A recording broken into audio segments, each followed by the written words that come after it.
Welcome, everybody, back to My Hero Analysis Beyond, the MHA Rewatch Show, for one final time so far. I mean, who knows? Maybe we'll recap Season 5 when that finishes. Yeah. We have yet to talk about that. But, Steph, how are you today? I'm hanging in there. I kind of feel bad, though, because I know you're like in 100-degree weather, and I'm sitting here at 60 degrees. Well, that sounds lovely. Yeah, no, it's warm down here. It's not, like, luckily, San Diego, it's not crazy hot. It is like, it's like in the 80s, but because we're so far south, it feels like it's in the 90s. It always feels like 10 degrees hotter than it actually is. And, you know, if you don't have AC, which the current apartment I'm in does not, it can get a little, you know, stifling at times. But we are not here to talk about the weather. No, but I mean, we could. Honestly, we really could. Now we're discussing the last two episodes of season 4. Some exciting stuff, and then I think we'll just do the OVA as one big thing since it was really. I split it up, but I mean, you can just run through. Yeah, I bunched them together into one. I was like, might as well just put them into one because, like, it. I don't know why they even put it in 2 episodes. I guess because there's a cliffhanger in the middle, so might as well. But yeah, so. I don't know if you noticed, but last week I had this hat on and it had like ears, and I removed the ears, and I could actually wear it. It's like it's a normal hat. Yeah. But it does have giant Deku at the top. And you know, I'm tall, so I'm sure like anyone like walking at me just sees like Deku coming. Yeah. It's getting hot in here, so take off all your skin. That's wonderful, James. I'm sure it's actually not that hot where you are. I mean, I feel like it's perpetually snowing where James lives. Oh, that's nice too. Yeah, I would love that. Not all the time, I guess, but not 100 degrees in humidity. I feel the most bad for people that have to suffer through that shit. Oh. But anyway, let's just get going. So, don't want to do that. I want to do this. I'm forgetting this all in like the last episode. This is great. Yeah, it's all right. It wouldn't be an episode if we didn't forget about something. So I know this is also true. Try to keep it faithful. Yeah. And the last 2 episodes, I actually forgot about this episode. Like the whole thing about Koda coming back and everything else. I was so confused because I totally forgot about that part. The first half is like by the time you get to the Billboard charts, which is what this episode's like remembered for or whatnot. I forgot everything that happened before it as well. So like this whole thing, I was like, oh, that's right. Cute, I mean, it's super cutesy and it kind of sums up the whole seasons, and you get to see like what's going on with Eri because it's kind of up in the air. I didn't even know that was going to be an option that she would go to an orphanage. It's almost sad in a way. It's sad, but if you think about it, she's like, you know, she's a child of the state at that point. Well, that's how they treat it in America, at least. I don't know about Japan. But yeah, I guess it would have been awful. Yeah, and I like how Aizawa's like, I'm just going to keep her in the the teacher lounge while we're during the day. I know. I bet Aizawa sleeps in the teacher lounge as well. Yeah. I don't know if he even has a home. Yeah. And I just like there's like some little cute moments between everybody talking.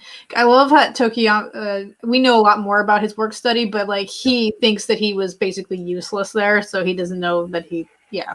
So, and it's interesting their little conversations in between each of them and kind of rounding out after the big concert and everything going on. So I always like it too because they reference Hawks a little bit early on before we kind of, as the audience, get introduced to him here. Who, you know, he becomes a major player pretty much in all things kind of going forward. And I just like, as you said, like we, in retrospect, know a lot more about that whole work study situation. So like, I had to like take myself back to thinking about the first time because I had already read this stuff in the manga by the point I saw this in the anime, so I had already known what Hawks was about. And I was trying to think of myself as like someone, the first time we see him, I know I'm kind of jumping the gun a little bit because he shows up a little later. It just says his name on screen. But I was like trying to think about your first interaction is him doing this stuff at the Billboard charts and having this conversation that we're going to get into. And it's just after hearing the story with like Tokiyama not thinking that he did well, and you're like, who is this guy? They're back too. So it's just like really random, and it's funny that they think that they're even in the 3 digits, even though they don't do any superhero work, was a good thing too. Just shows how popular and everything. And then I was thinking back to like that's why Stain and them were so mad, just because they'll be popular or they'll be good heroes even if they don't do anything. So it's kind of like referenced. kind of builds up the villain's perspective a little bit. Yeah. He was just cute. This was really cute. Yeah. They buy shoes to match Deku. I know. And Deku's reaction was just like, oh, we match. It's okay. This is cute. And then I think this is when they're talking about Ragdoll and like getting her. She's not going to get her quirk back, basically, at this point in time. So I like that they know that she's not like in despair because her quirk is out there. He's just lauding it over her, being like, I will happily give it back to you. But I mean, oops, to do that, I got to have, you be able to use my quirks. And they're like, we don't know how much he's stored onto. He could probably, the second they allow him to, he's just like doing all sorts of terrible shit. Yeah, I liked this part a lot. I actually forgot that this had happened. His like little taunting from Tartarus. Yeah. It gives you a little more perspective on him too, because we only know him because All Might like raves about how bad he is, and at this point, we're getting more and more layers to the villains too. Yep, we see how despicable he is. He's using this person's like livelihood, her powers, as like a bargaining chip, just to use his powers for like a brief second. But this is what the episode's all about. The main event. Yes, the main event. This is the good shit. When they're gonna come afterwards because they do their little speeches, all the top 10. But I remember when I first watched this, I was like, so they actually like music Billboard charts line them up, and they're like, here, you guys get ranked by how great you are, and I'm like, really? Do you think they do that in like the do you think for the music Billboard charts they actually have like shows like this like in front of the audience? Wish they would. Then they can have like little glaring matches too. But I don't know if it'll play out just like this, but yeah.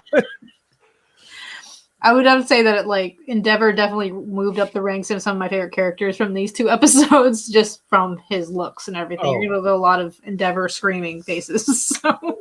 So with this and where we're at currently in like the 5th season, we're getting a lot more Endeavor. It's like I'm loving his journey. Like I'm all here for Endeavor's journey. It's great. It's a very slow what's the word that you're looking for, like the forgiveness, but not really not retribution. Redeeming. No. Thank you. It's a redemption. Yeah. It's like slow redemption or striving for redemption more. Yeah. And I like that it's like you said, it is slow. It's like really realistic. Like they don't just like, oh, one day forgive him for everything. So it's going to be trials. I hate that in shows and movies and stuff like that, where like a character is just like automatically forgiven, because there's a lot of complex emotions and like thoughts that kind of go into that kind of scenario, especially the scenario that we will eventually learn about the Todoroki is like, you got to remember like what we're given is like a little scant amount of information. And as time goes on, we'll keep getting more and more and more. And I feel like even current in the manga, we're still getting a little bit more each time. And it's just like, it's going to take a while. Nothing is overnight. Nothing's like that. You don't just forgive people for doing a lifetime of terrible shit, nor also is it a lifetime of terrible stuff. It's like a few moments that maybe you don't rectify right away and they kind of snowball into something worse. Yeah. Looks like Mariana popped in now too. Yes, I completely agree with you, Mariana. That's 100% true. I would have done the exact same. Because like, yeah, what he did, like where he's at when we first meet him, you just hate him, right? It's just like, this man's despicable. And then if they just came around and was like, oh, look, he saved us all. He's great. He's now All Might level. Different story altogether. Yeah. I just took this because Crust's in it, and I was just like, it was nostalgic. Honestly, can I be honest with you? I thought you would have liked Wash the best out of everybody here. I think that he's or she, I'm not sure, is adorable. Yeah. But I was like, adorable. I think, doesn't Crust comes up later on? Yes. And so I was like, I didn't realize he was in this. So I was very excited. I forgot like what his whole personality was until we're watching this again. And I'm like, oh, that's right. Because when he comes up again later, I'm like, oh, okay. But cool. we get introduced to him here. Yeah. But one of my favorites is here, all the way on the left there. Mirko. Yes. Mirko's a badass. This guy just looks awesome. Who does he take on for work study? He takes on somebody. Is he Oyama? Doesn't he take like someone random? He does take. I think he takes like 2 random. Oyama, Chaco, and like someone else. I think there was like a random threesome. I think. Yeah. I gotta look back. Wash. Oh, Wash. What a weird hero. Yeah, and isn't he from like a commercial about laundry detergent or something like that? That's what they announced. That's why he's so popular. Is he? Oh my god, that's incredible. That's even better. I love Kamari Woods. Yeah. The whole Mount Lady thing when they asked her if she's dating him and she's like, I'm not gonna say, and she's obviously not, but she's just trying to use it as like more play to get popular again. She just wants to get like into the top, like because what they say here is like he's like the fastest rise. He had like 100 like steps or something like that in this episode, and yeah, like he's a new hero and he made it to the stage, and yeah, she's annoyed. She's like, why am I not as famous as him? Doesn't have that much going for her. I think I missed Mirko in this part, but her comments are her comments are great. I love it. It's a lot of foot puns about her kicking like villains in the face or something. I would like to see under his wood mask as well. Yep. That would be cool. But it looks like he's wearing a mask under his mask. So it would be very much Mr. Compress in that way. You know, that like mask under there. Yeah. I think we move on straight to I missed Hawk's comments in between. Wow. Okay. So yeah, we have some brazen Hawks situation because we get Mirko next and she kind of does the same stuff. You know, everybody else like, I'm just gonna, I'll beat villains in the face or just yada yada yada. And then Hawks flips the script pretty much and just like harshly blasts everybody on stage with him and puts all the onus onto Endeavor to be like, yeah, you don't even have the popular vote. Like you would be at the bottom of the list of this list of like he did put him in, I think in like the top 14 or something like that. I forget what number he said he was. Yeah. He even said that Best Jeanist would only be at number 1 for popular vote because he got hurt. It wasn't there. And I was just like, that's not very nice at all. It's not very nice. But I mean, if you think about it, like if you think about, again, Stain's word, Best Jeanist shouldn't be on the list because he is, out of commission right now. But he retained his position as number 4. Like he did not move on that charts one bit. Like, and he's who knows when he'll come back, kind of thing, And so he laid into everybody, rightfully so, and in a way that I feel like he's fueling the fire for his own fandom, really, because people I think like the fact that he just like says whatever's on his mind, but also putting all the onus on like Endeavor and just to see what he'll do. I feel like later on, this is a great line for Endeavor too, but I have the image afterwards where he's strangling Hawks. And so I like the all fire face. It's one of my their relationship is so odd to me. Yeah. I just like it's almost like if Bakugo and Denki were closer. And like I was thinking like I can see Denki. Yeah, I was gonna say like Bakugo and like Shoto or something because Bakugo hates. They just don't have the smart wit mouth or anything. It would have to be someone like Kaminari.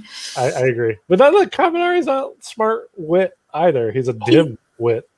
He's very honest with what he says, though, so I'm not afraid to say it.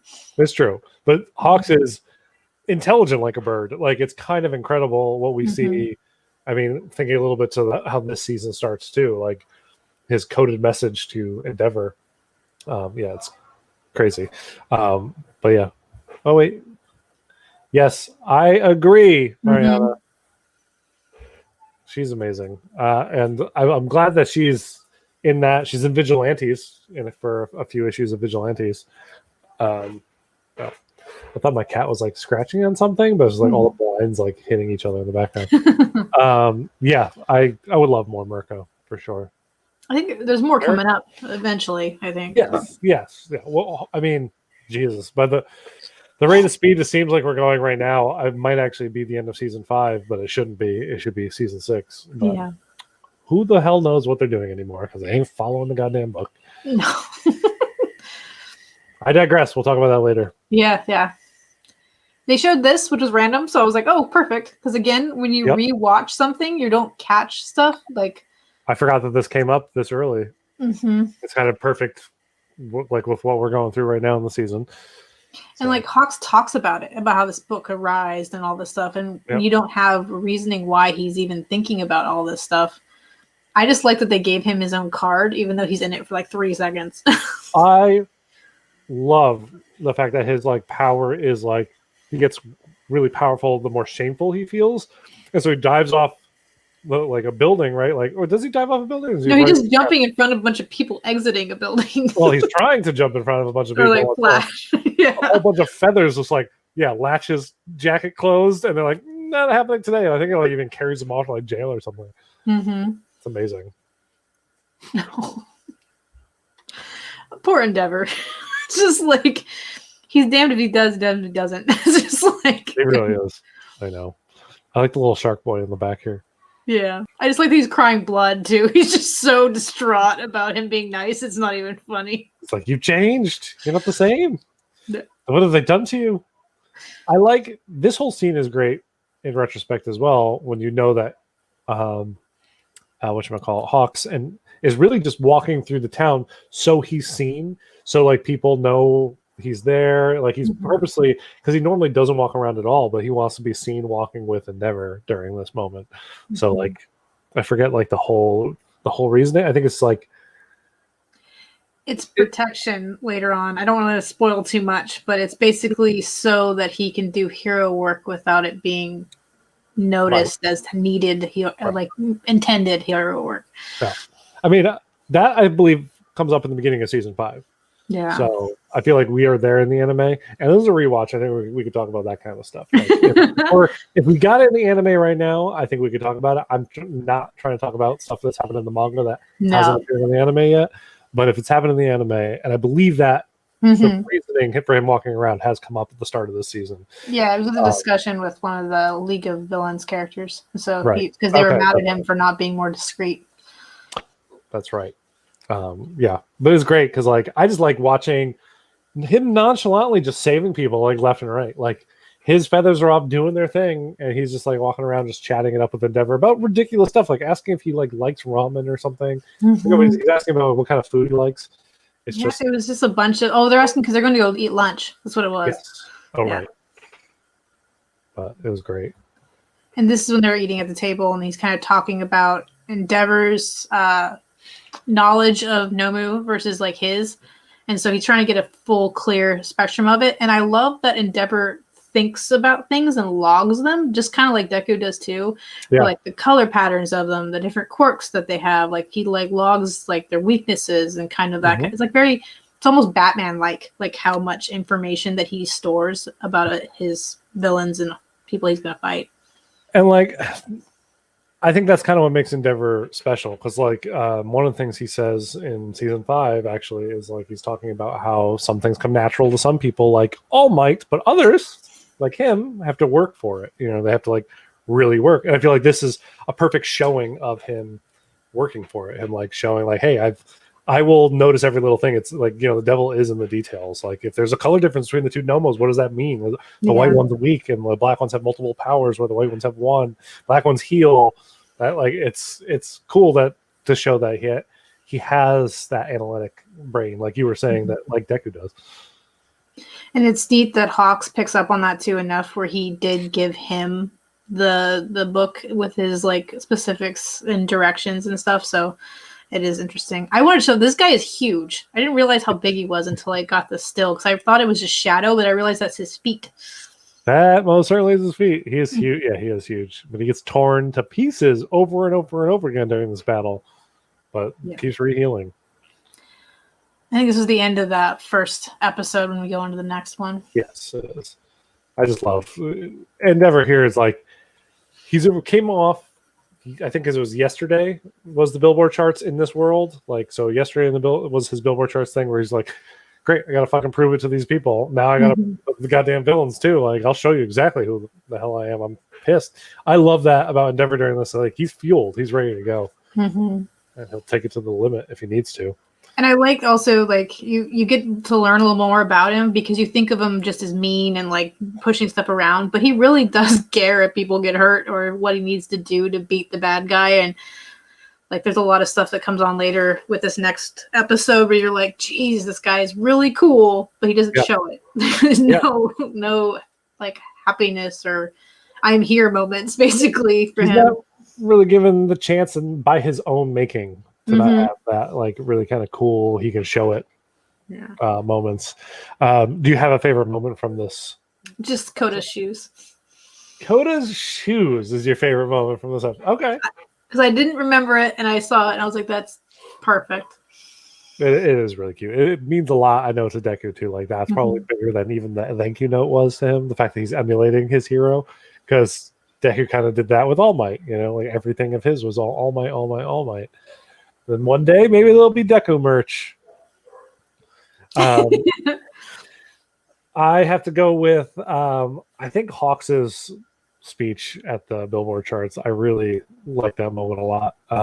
Mainly because, like, again, we don't know who the hell Hawks is at this point, and he's kind of just like showing a side to him that even afterwards he apologizes to Endeavor for. But like, you know, I'm apologizing, but I'd do it again in a heartbeat. Like that's what people need to hear. It's just boring and stuffy in there.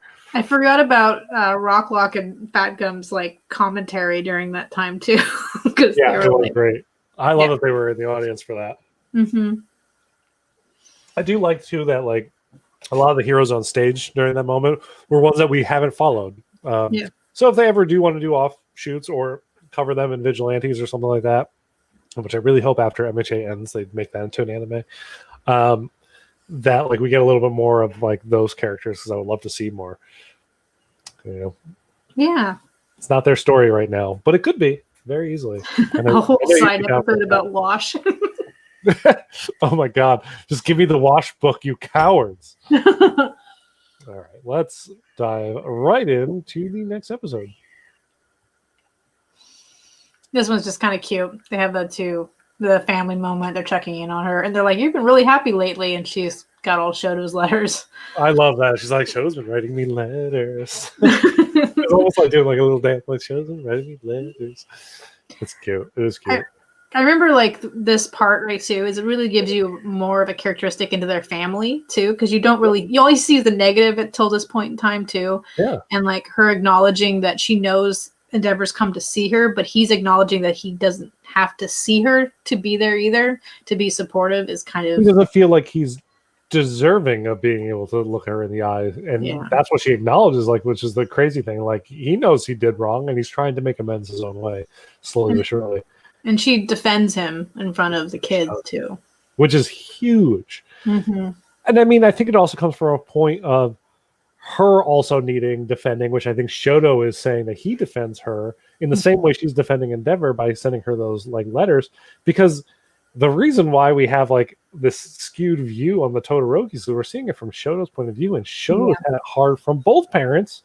The reason why he's scarred from life is her. Granted, the reason why she did it is because of Endeavor. So it's like it's a trickle down. We see the terribleness, but we see Shoto, which is I think one of the shining parts of his character, is we see him like stepping up, being like, I will make the step towards forgiveness from my mother, and that allows the entire family to kind of start slowly come back around together to kind of become the Todorokis. Yeah. It's cute. It's really cute. I thought there was another screen of them. Maybe it might come up later. Maybe it got jumbled. Yeah, maybe. Yeah. I thought I fixed all the they came in jumbled, and I thought I fixed all the jumbles before. Can you foresee a crossover of two mangas? I feel like Vigilantes has a bigger purpose for the end of MHA. I can see, now that you're asking this, Mariana, I can definitely see some of the characters from Vigilantes coming into MHA, and that's what I've been hoping for this entire time. I hope the main character comes in, or at least I'm hoping for Koichi, but if we get Pop Step, that would be great too. But like that's what I'm hoping for. Is it going to happen? I don't know. I think it'd be a great validity. It also kind of just not shoehorn. It kind of, there's a word. I'm bad with words right now, but like it kind of straddles the writer of Vigilantes a little bit, that he can't, if he wanted to for the story purposes, kill off specific characters if he shows up, because where we are in MHA is way beyond where Vigilantes was, because it's before Aizawa started teaching kids. Actually, it's like right at the start when he started teaching kids. So we haven't gotten to this stuff, but I would love it. I would love it for sure. Have you been reading it all, Steph? I'm still on volume 1. I know. I'm like slacking. Well, it's fine. I would say it does take Vigilantes until they start introducing the characters that you like love. Like when they get Aizawa in, I liked it enough, like no matter what, because it's like in the world of MHA, give me more.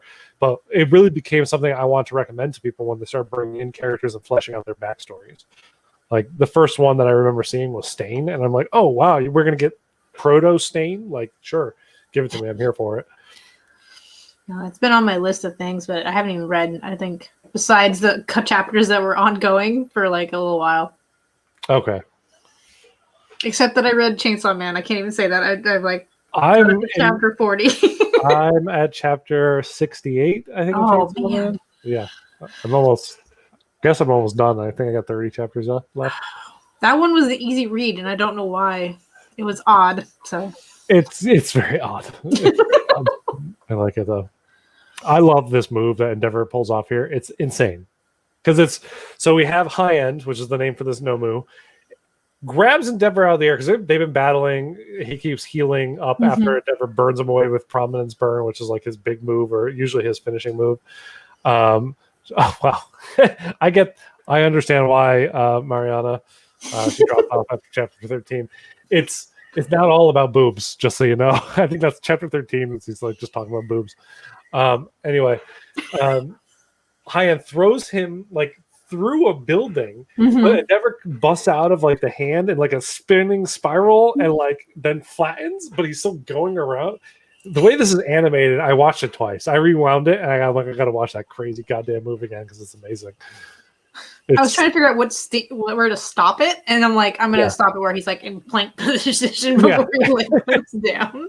He's just like kind of keeping it tight and stable, and also the very end of the last episode when he busts out the window and he says like, "I'll show you who I am," kind of thing. One of my favorite moments of that bit that I just remembered was when Hawks was like, "Endeavor, you're flying," and he's like, "I'm just not falling." Best response. Yeah. I feel like him and Bakugo speak the same language. It has to be just. I think they just need. It's called mean, but it's just like the way that they are.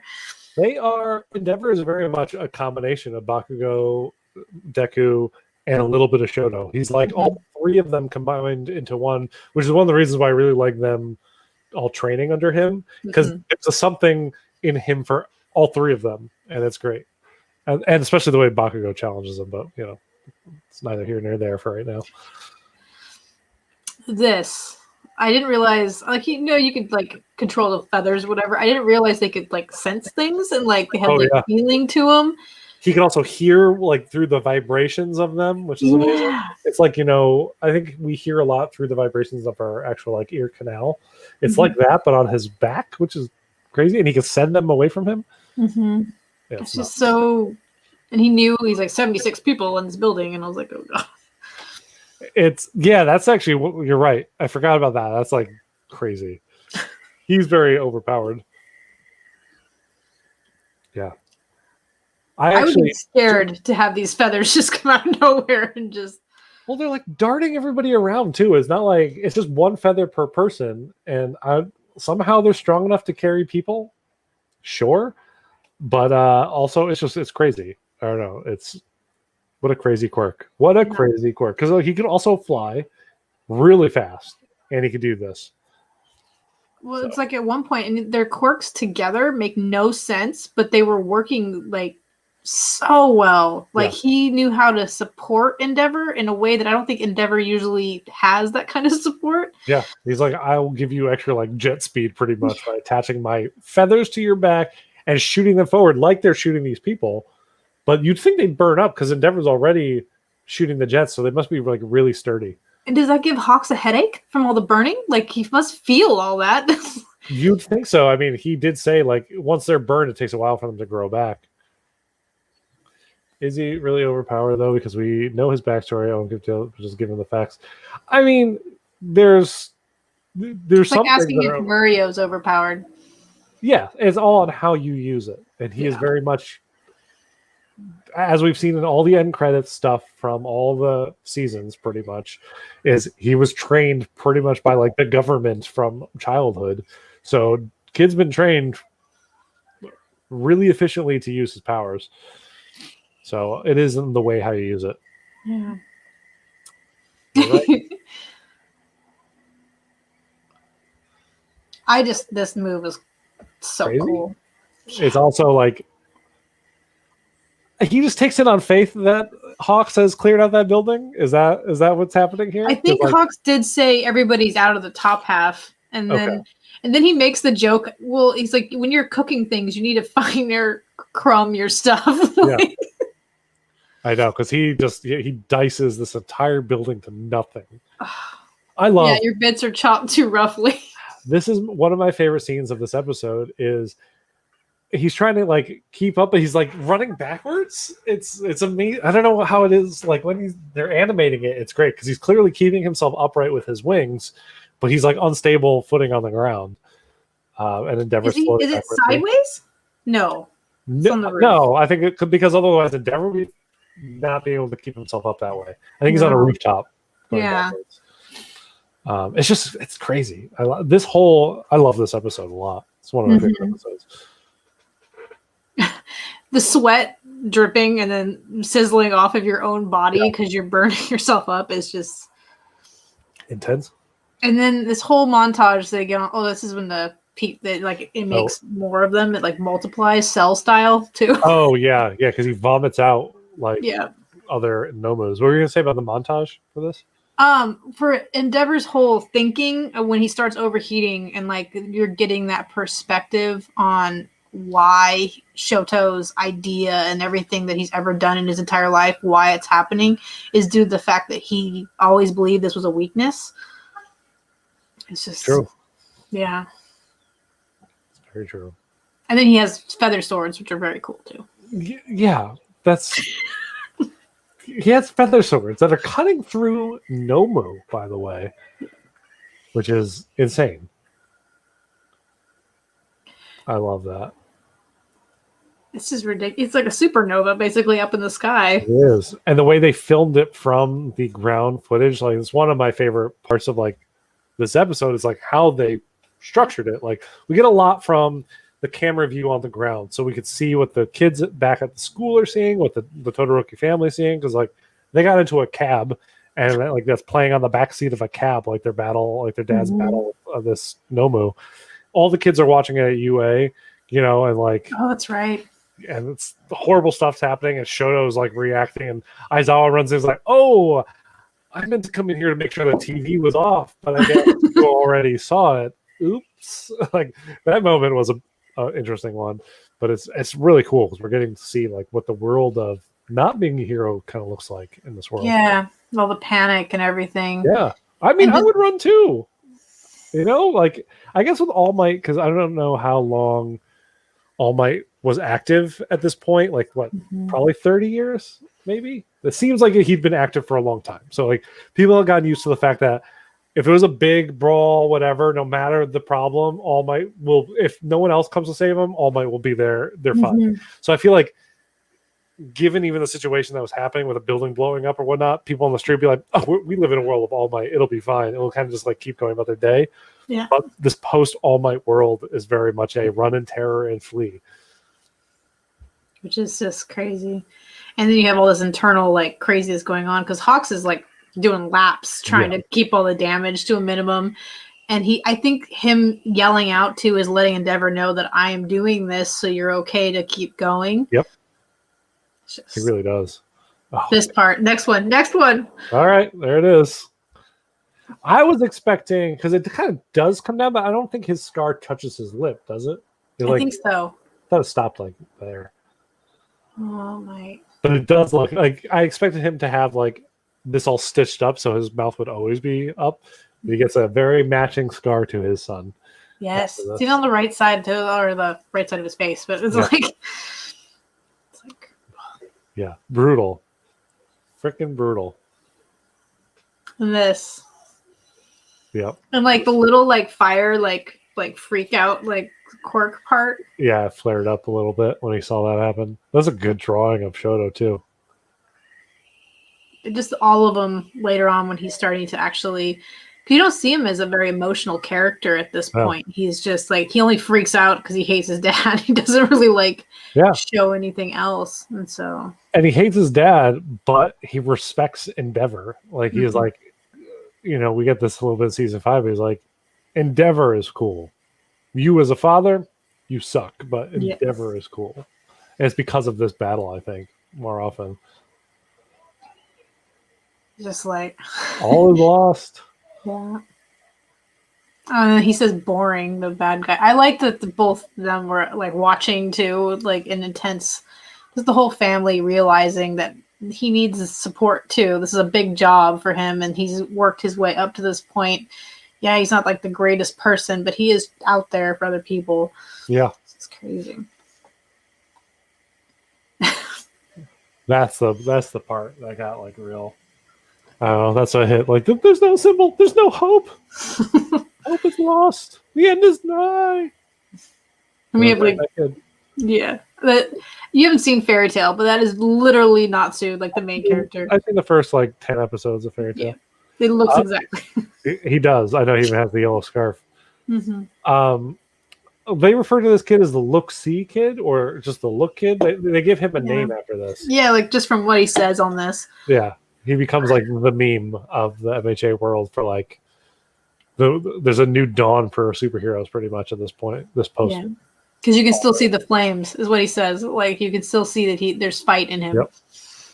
It's so good. I don't know if this is like stubbornness or heroic.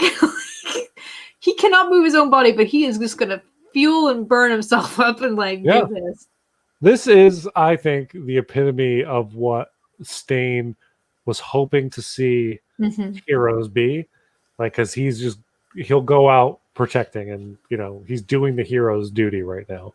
I do think that this is, I mean, I titled this episode His Start. This episode is titled His Start.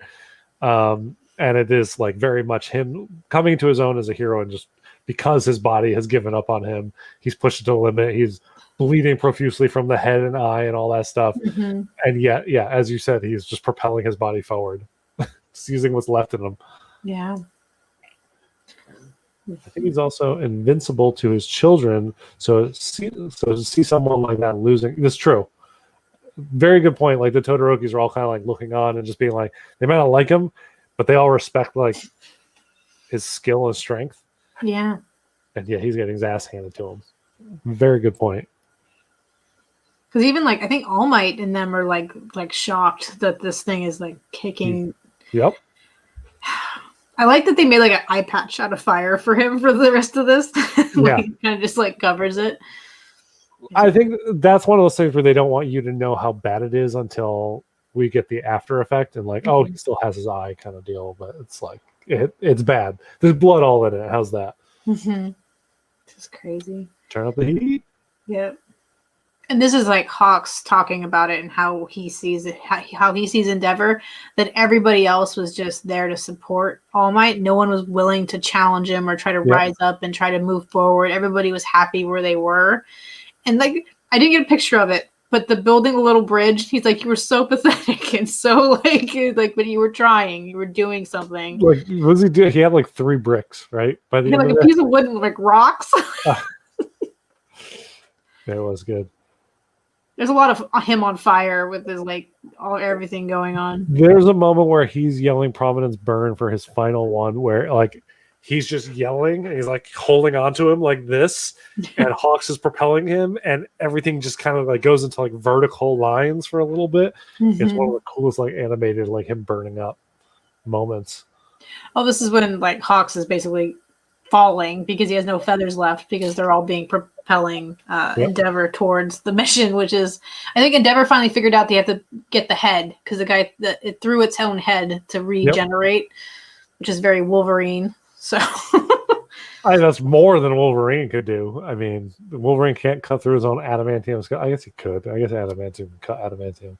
I'm sure it's happened a dozen times. Another conversation for another day. Yeah, it is. Let's keep talking Wolverine now. Yeah, it is funny because like Hawks would give away everything, and he's just kind of like faltering through the air. It's just like I couldn't even imagine like how hot that is too, because he's close. Oh yeah. Because I mean, like that is the heat of a sun right there, pretty much. And then they're all getting hyped now, and it's just, and I think Hawks even tells him if anything doesn't matter, I'm watching you, so at least he knows. And then he starts like talking to the Numu as they like go up, because like Hawks finally gives him his final push because he's about ready to quit and say, okay, we're done with this. And Endeavor's like, no, you have to continue. I know you can do this. He basically just yells Hawks. Yeah, well, it's the same thing. Yeah, I know, but it's crazy that Hawks is like, I guess that means send the feathers up. I mean, like, I don't know how he got exactly the plan. Well, he did tell him to go higher, and so Hawks is like, oh, so you don't have to worry about burning anybody. Yeah. And so it's kind of like one of those things. But he starts talking to the Nomu because the Nomu reminds him of himself. Because he's yes, he does. That's right. Because it's that just quest to like be the strongest kind of thing.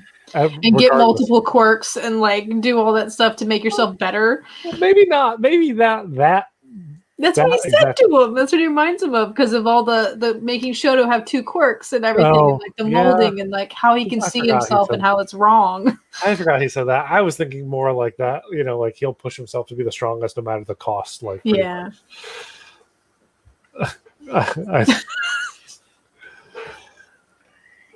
Maybe I'm just so used to someone else yelling "die" that I just interpret everything now. maybe Hawks is a mom and we just don't know it. No, he might. I also like the fact that he makes a point to say here, he's like, I've always hated that school's damn motto, but then he yells it as he's like unleashing his biggest move. I think he just never really, he probably didn't fit in at all at UA. No, they think about it. Who will fit in at UA? It's the same, really. UA seems to take on all types. It has Monoma. Okay, UA has Monoma and Moneta at it, okay? Like, do you really just fit into UA, or does UA just take everybody? This is rough. Falling from that height? He did. Yeah, I think he did. I mean, when do they mention that? I forget, but I'm pretty sure they reference him always being around UA because of that kind of thing. So I think that's why Shoto goes there. Yeah, I can't remember. Mm-hmm. Then he just falls, he kills the thing, and then I think it's later on that they talk about the arm being raised, because they're like, that's the same one that All Might did, and he's like, no, it was the other arm. Like, that's make. I do like that he does that, like the arm up pose is to be like, I'm still here. I'm still standing. Mm-hmm. Victorious. Even though the rest of him is completely beaten down. There's not a single flame coming off him right now. Mm-mm. That's this was cute. Yeah. At peace. Because he was super happy and he wasn't going to show up, but they were all like, "Oh, what are we going to do?" Yep. And that was it came at the end. The late title card on that was amazing. What a the perfect time. I got goosebumps when it popped up in the episode again. So damn straight his start. Good for you, Endeavor. Let's all watch you as you go from here. Then we get a dream. And credits, yeah. Yeah. So basically we get a little tease for season 5, which is on now.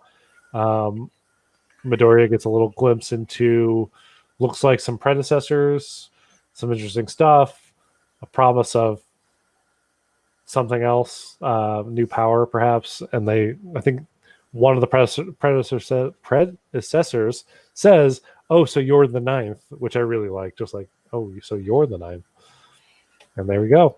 Mm-hmm. That concludes seasons 1 through 4 of My Hero Academia, but we have an OVA to get to, so we will get to that right after finding out what Steph's favorite moment was. This one's a hard one too. It's a whole battle. It's like a big battle to have a favorite moment for. Great animated battle too. Mm-hmm. That's one of the things I really like about it. Let me think. I really the idea behind what Endeavor's thinking as he's fighting too, because I think he was burning certain limbs off at first, seeing how fast they regenerate, and then deciding that the head was the piece that did. Yeah. Just being able to watch him, I remember during the Stain arc, I was like, wow, Endeavor's really cool. Finally when he's burning people's took the whole head off the Nomu and chased people up the building and was going crazy. Yep. Well, back then too, there's a huge difference. He even said at the start of this battle with the High End, he's like, "Oh, you can talk. I'm gonna try to take you alive." Yeah. And so the whole reason why he's trying to figure that out is because he's like, okay, what can I do to take you down, but also take you alive? And when he realized the head thing, he's like, I'm not gonna take you alive anymore. That's it. I'm just gonna put you down because like you just keep coming back. You're unstoppable. And it's interesting to me to see superheroes take that approach too. As you know, you read comics, they don't usually kill things like just like that's the thing, the idea. But also it's different because the Nomus, I think it has been proven at this point, also aren't human anymore. They are just mindless experiments from All for One that are just hell bent on destruction and upheaving everything. So, but you're right. You're absolutely right. It's like one of the things I like about, to diverge for just a second, the MCU is that it's a very real approach to what we grew up with reading in comics, where like everybody lives. So they can come back in issue 346 or something like that. Yeah. Everybody lives. No one dies. But in the movies, it's very much a real world scenario. It's like you push yourself too hard and you go that extra step, we're going to put you down and put you in the ground. That's it. Captain America carries a goddamn gun, or did, back in like the war or whatnot. Maybe not now, but like they ended stuff. And it's like, that's the real thing about MHA. It's like, they try not to, but it happens sometimes too. Mm-hmm. It's also kind of shocking what some of the characters can live through in this anime. Yes. Yeah. Like Mirio gets stabbed almost as bad as Sir Night-Eye. Yeah, Sir Night-Eye. And yet Mirio up, peppy, jumping around, having a great time. No quirk, but he's fine. But Sir Night-Eye, oh boy. He died good. Not good, but you know what I mean. Anyway, let's dive into the say your favorite though. What? Oh, my favorite. Oh, what? See, I mean, it really is like my favorite is Studio Bones in this. That's my favorite moment of this episode. It's the studio animating the goddamn fight. Sometimes it's like, all right. I will say season 5 has been a roller coaster of animation so far. It's like either goddamn amazing, or it's like, I said it today watching it, I'm like, what's with all the freeze still frames? Animate something. Like, don't just give me still frames and stuff I've already seen. Like, you have this property that has like great action sequences, and you can even animate something super simple really beautifully. And I think like this episode is Studio Bones on the series almost at their height. Mm-hmm. I mean, they do something great with Ida in this season too. But I really like the animation the best. But if I had to pick a character moment, it would probably be Hawks running on the roof. I love that moment. I do love that moment. No, it would be just Endeavor pushing himself and just keep going. I like this this moment in the story made me really just hook onto Endeavor in a strong way. Like, I'm so pro Endeavor. There's 2 Endeavor figures coming out, like Van Presto's. Oh, yeah. I'm definitely getting the one from the movie. Mm-hmm. I don't know if I'm going to get the one with him screaming upwards, because they did a thing with the flames around his nose that it's a full piece from under his nose and up instead of breaking it. So it looks like there's like a little triangle, like the villagers from Animal Crossing sticking on like a big thing of fire. No. You should look at it again. It looks, I thought it looked really cool until I blew it up and looked at his face. I'm like, this looks really weird. Like, really weird. Well, maybe not then. Well, I mean, hey, maybe it'll still be good. I don't know. But the one from the movie looks badass. Mm-hmm. I gotta order all those things. This intro to the OVA was just, I was like, why are all the like low end people on Team B? But then I realized it's because they're not going to focus on that part. Yep. We're just going to tell you the story of these people. Yeah, I was like, that's not very helpful. I think the next OVA should be the other teams. Mm-hmm. Like, you know what? Screw what I had said earlier before we started this about the OVA and my thoughts on it. Like, give me the ridiculous OVA with just the B team. I was like, what? They probably weren't even in half as much danger either. Probably not. Though, even if they were, they have no one that can really help them out. No. I guess Jiro might be able to like single in on where the body is, but it's not making any sound. So no, I take that all back. I think there would be a lot of crying, actually. I really want to know what Mineta does during. I guess he could stick together all. Yeah. Okay. That's a whole diversion thing. Jesus. Is it just like showing them all at once? Because I was like interested in the whole. The idea of this was silly in its own right. It was like a provisional test, basically, from Aizawa. I'm assuming that's what the wording would be. It's like to make sure that they're ready for the provisional exam. It's kind of like an example of one of the things that might be on the provisional exam is the pre-SATs to the SATs, if you will. Which they did have a rescue mission, but now you know why they didn't actually get to interact with any citizens, as I'm going to quote Bakugo on this. No, Bakugo would have failed miserably then. But yeah, so this is very much the story of this OVA is to go underground. There's an underground shopping mall, which honestly, I was thinking about it, and when I was watching this episode earlier today, was in the height of like the middle of the hot day, and I'm like, an underground shopping mall sounds really cool, as in temperate cool, and I would like to be there right now. It's my entire thought. It was like, and then you're watching it, and like maybe not because all the walls are falling down. Yeah, but they have to rescue one civilian because didn't make it out.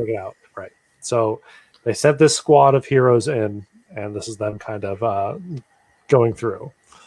Let's talk here. So I was confused by this OVA because I thought they had zero experience before the test. Good point. I mean, some of them had work studies, so that's experience in a way. It's not this experience, it's not rescue experience, but also, I mean, you watch the same thing I watched with this. Like, does this really seem anything different than one of their in-class like assignments, outside the fact that Aizawa didn't like interfere like in the middle? Yeah. He kept talking about a joke. Oh, did they? Okay. I'm gonna have to rewatch that again now after seeing the OVA just to kind of see. Yeah, maybe he did. But we have to suspend disbelief because this is not a Horikoshi story. This is a Studio Bone story, I guess. I don't know who writes the not Horikoshi stuff. I don't know. It was a good little story anyways. It was interesting, and it kind of showcases these characters and the things that are going on. It does showcase these characters. And what I said to Steph before we started recording was that if this came up before the provisional license exam, I probably would have liked it. But because this came after season 4, before season 5, where we are, this double episode OVA really focuses on their weaknesses, and I felt like at this point in the show we were getting out of their whole weakness thing and moving into them building beyond that. And this was very much hammering on a lot of like, we see Ochako about to vomit, we see like Bakugo still being Bakugo, Bakugo being Bakugo, you see like Shoto not being able to use his quirks because of certain things, and like Dark Shadow rampage, like we get a lot of like all that kind of stuff. So, I don't know. I was a little, when this happened, I remember being really excited because it was like more MHA during quarantine. And, I was just like, I want something. Give me something. And when I got it, I was like, this is what I wanted. But, they could have had like a vacation episode of Aizawa and Present Mike or something like that. And I would have been like, great. Would have loved that. Give me that. Give me the weird, bizarre shit. Sure. Yeah. I'm all for it. Yeah. This part was almost too much. I have to say, I love Froppy, but her insistence on being called Sue. Yeah, it was like every 10 minutes. The whole time. The whole time. And then he got lost in thought a lot too, which he hasn't done this much in a while. So to your point, I think because what he learned through with Sir Night Eye is you got to kind of like think on the fly and expect the unexpected. You can't plan for everything, which I think this came. Yeah, obviously it came before Night Eye because he has his provisional license when he's working with him. Yeah. Oh, did it air properly in Japan? I didn't know that. Interesting. Okay, so that changes things because like even where they tack it on in Crunchyroll, how it is the end of season 4, I wish that they would put it in like the middle of season 3 because that's when it takes place. It's hard to be a season and a half past. Yeah, with these things, like even when you talk about the movies, typically the movies happen in the future or parallel. Though the first movie happened in the past, it was a parallel story to the point where I was fine with it because it did have Deku, but it dealt more with All Might and All Might's situation. Yeah. Yeah. That's interesting. I didn't know that. Okay. I'll have to look up the air date on it. Yeah. Well, it might be okay then. Because, like, even this right here, because obviously he's using his fire a little bit more too, but he's not using it in extreme. Yeah. There's a point where Dark Shadow goes crazy and he could easily have just been, I'm going to light up and be okay. Right? He should have been. I think he might have if Dark Shadow didn't, like, knock him out of there pretty much instantly. So they That's get a down to great- a certain place and then everything starts shaking and debris starts falling. I laughed at this so hard because, like, why would you grab hold of Bakugo when the building's falling down when you have Kirishima who's like a wall? It's very true. And I think because that just kind of shows, where Kaminari, like, places both of his faith in that grouping. Yeah. The three of them are very much... They were very much them. Yeah. I think this is also before we get Red Riot's big Red Riot moments. So, a lot of that is like Red Riot doesn't come into his own until season 4, really. Like he kind of breaks off and becomes like a big hero. So I can see why Kaminari would trust Bakugo's brazen bravado. Well, he has like everybody respects him and like in a certain way of like way it works. They Yeah. just don't say it to him because he's mean, but it's just like one of those things. And I'd like condescending. I think that's a big reason why. Yeah, he doesn't speak well or play well with others. Ooh, he doesn't play well with others. You're absolutely correct. And it's funny that Kirishima understands him enough. Kirishima's got mom language going because he's like, "Oh, okay, you mean this? I'll follow you. You have a plan. Cool. Let's walk this way." Just the same as like these two. Ultimately, you get to see the good teamwork because they don't really have to like talk to each other. She will take care of like when Deku's falling or doing things and like help support him. So yeah, they're a good pairing in terms of like teamwork because we at this point have seen these two together fighting side by side a lot, and I'm excited to see where like them fighting side by side goes. Yeah. It's this okay. This moment, I know it's supposed to be a funny, like, because she pops up and surprises him with a "it's Sue" actually kind of thing, and he's like scared. It was such a delayed response that it was like, this isn't even funny. This is just ridiculous. Well, he had his flashlight and she came out of the dark, and so it's funny that he's like, "I'm the power hitter in this bearing," and then he got scared by Poppy. He's still Midoriya. I know, it was cute. I love the little phone flashlights too. It's very, very teenagery. Oh, I don't have a flashlight. I'm gonna make this. It's kind of everybody now. Like, do you carry around a flashlight? I have one at my desk, and then I have one in every room in the house. But yeah, we have a lot of blackouts.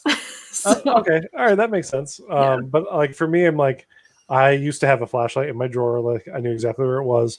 But ever since they remember when smartphones first came out, there was no cell phone app, and they're like, "Oh no, they will have an app that keeps the flashlight on or the flash for cameras on all the time, and it would just drain your battery." That's how it first started. And then cell phones were like, "Okay, we'll just give you that option. That's fine." And once that option happened, I was like, "Boom! Don't need to carry around a flashlight anymore because I got it on my phone." Yeah, I don't know. I always have like if I don't have one underneath the kitchen sink, it weirds me out. That's like what's gonna happen. I think also because I have a dog and I take him out at night to go poop, and I have to find poop in the darkness, and I always have my phone, but I typically don't have a secondary flashlight with me, so I'm just so used to it. Yeah, it works. But you're right; it is very like teen kid, like they know how to use their phones. Yeah, because even before that, like they descended down here, the first thing Midoriya checked was like, "Do we have service on our phones?" Yeah, and they were like, "Oh no, this must be a scenario where they turned the service off in this area, or like it took out the service." Yeah. Well, they can't communicate with each other. Yeah. And I guess they didn't have any of the long range. They don't have Shoji or they don't have Jiro, so how are they going to talk? They talk through the explosions of the wall, like, "Oh, that must be Bakugo down the basement." Yeah. I like how all of them are like, "Oh, that's where he is." Yeah, because he's blowing shit up. Well, he's also not finally chopping his rocks, so we got that common denominator on here too. Yep. But he is keeping them off. Denki does make a good point that he's like, "Yeah, but you were the one blocking him from me. Bakugo wasn't doing us any favors, really." Yeah.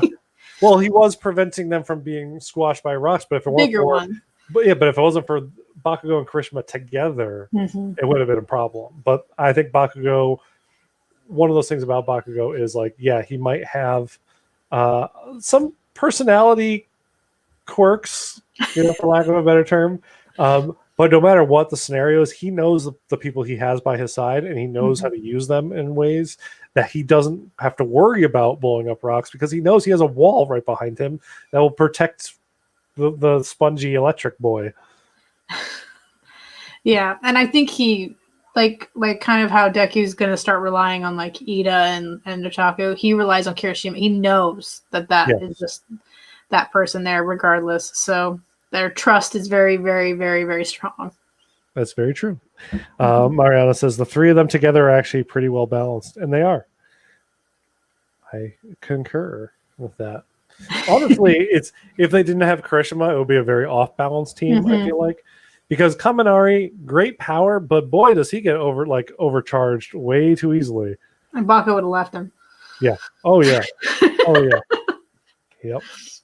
Carrying Bakugo. Good old carrying Bakugo. Or he would have knocked him out and drug him around. Either one. Yep. It was interesting during this how many times certain people were like, okay, so we should probably stop this training mission, right? And like you got to see, certain characters in the show were very much like, no, that's, if we stop now, then what's the point of even doing this all? Like, we have to, like, you got to give it your all when you're training. Otherwise, you're not training properly. You're not going to be a hero. And that's what Bakugo is pretty much like trying to convince Kaminari, who's being like, the whole place is falling down. We should get the heck out of here. He's like, no, we're going to get that dummy. Plus, also, your quirk, what he says here is like, your quirk is the one we need the most. And none of them get that either. They're all like, why would we need you? And he's like the only one that's actually understanding everything that's going around. He's very aware of the rescue mission and he listened to Momo before he decided to go down there, but he's just not good at communicating that. I actually think Mariano's right here about Bakugo. Like, he would leave him and then probably like walk a couple steps away. This is only post UA where he kind of learned the value of teamwork and friendship, even though he doesn't show it. Because I think pre-UA he would have left him and not have cared. But now that he's actually trying to be like a hero and learning what that actually is, he would have went back and dragged him. Totally true. Kicking and screaming. This part was like heartwarming. Poor Momo. Like, Ida did his best too. He totally conked his head real hard too. Could you imagine running a super speed into a wall? Because he ran a super speed to protect Momo, and then a rock hit the back of his leg, which then sent him flying. So he was going that fast. Luckily, he got Momo out of his hands, and he just clocked into a wall and knocked himself out. Luckily, he had his helmet on. This is why he wears a helmet. I mean, he's pretty much a one-man drag racer, right? Yeah.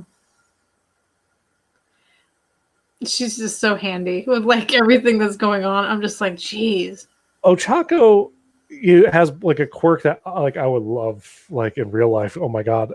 But the one thing I was saying earlier when watching this is I kind of wish she installed little jets propulsions on her suit, like the way how they have on space shuttles out in outer space, because then she could effectively fly. Why not build that in?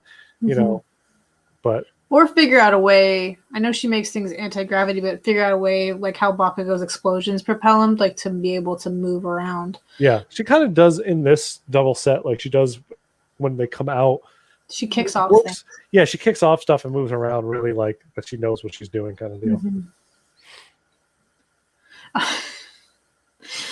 This is when they get down and he's like, where's I love how Kirishima's the map too. He's like, Kirishima, where's the sturdiest part of the building? Kirishima, where are we? Yep. It's going on.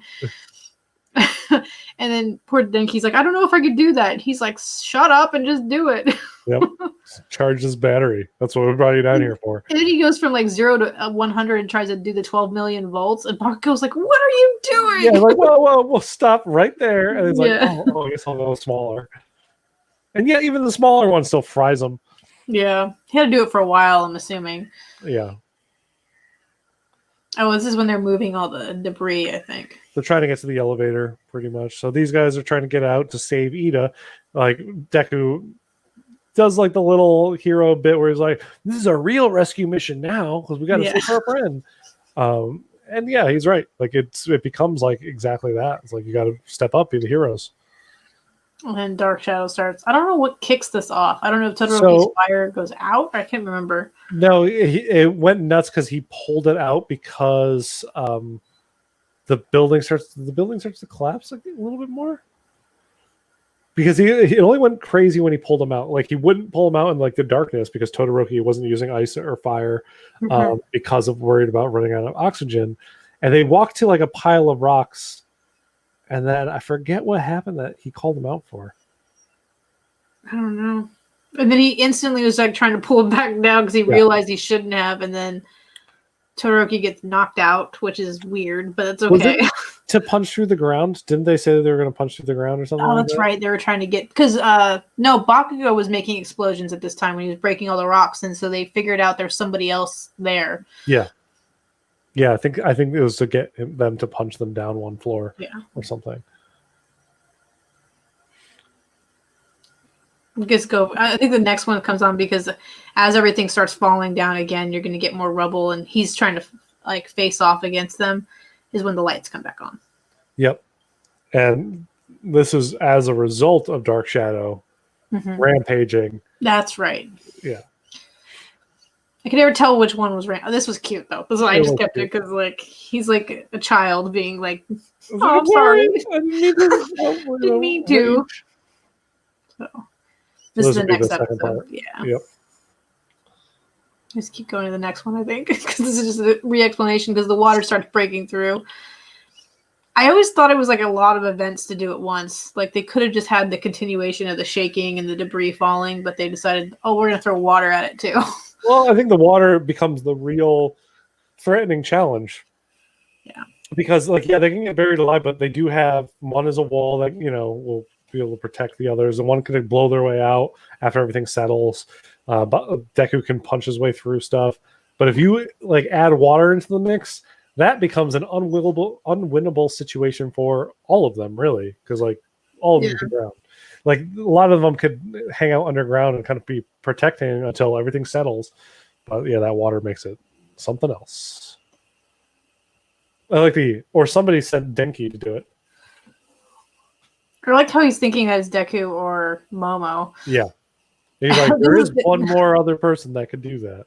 Yeah, and they just don't mention it because they're not quite there yet. I like how Bakugo and Todoroki are starting to have like, I know this is not canon, so it's not really, but they're kind of interacting where they're going to go to their exam makeups later on to be friends. But it's kind of interesting how they already kind of acknowledge each other to some point. That's true. Oh, this is when they find the ragdoll, whatever, the damn citizen that won't get out in time, and they're like, well, we have to get rid of the debris, but if we start breaking it, it's just going to collapse. And so they're like, what are you going to do? And Bakugo's just like, I'm going to blow it up. What else am I going to do? Yeah. They just like, because otherwise it would take way too long for them. Yeah. To pull out rock by rock. And that's what he's like, well, what are we going to do? And he's like, well, you're going to have to get him before it collapses. I'm going to blow it up. You have to grab the guy. So it's worked out. And Denki kind of was like, we don't have to do that. We can just leave him here. He's a doll. He's not a real human. It's just a dummy. Yeah. And then they save him. And it's like a tag team thing because you have like the electricity going through and then you have the explosions and then Kirishima jumps in and saves him. He does. And almost gets taken out. Yeah. It's a little rash move that they did there. Yeah, and then obviously Todoroki's like, I don't know why they're doing that. Everything else is going to start falling, but it's because they saved the guy, so they saved the guy, but Todoroki's also right. Like it's a rash way to save the person. But Bakugo was also right. He's like, if you encounter this in a real world situation, would you just tell him like, sorry, dude, we can't pull you out of there. Too many unknowns kind of deal. Like, no, you're going to save the person. Yeah. I think it just starts filling up quite a bit. Then you're going to start getting like the solution because Bakugo and them are going to drown at this point, I think, too. Right. Because none of them have anything to do with water. Nope. I mean, I guess he could still blow holes lower, but that's not going to help him. Never mind. Kiss. Yep. This was really cute because they're like, "You're not gonna go down there, Aizawa?" He's like, "No." This is part of the. This is all under like expectations, pretty much.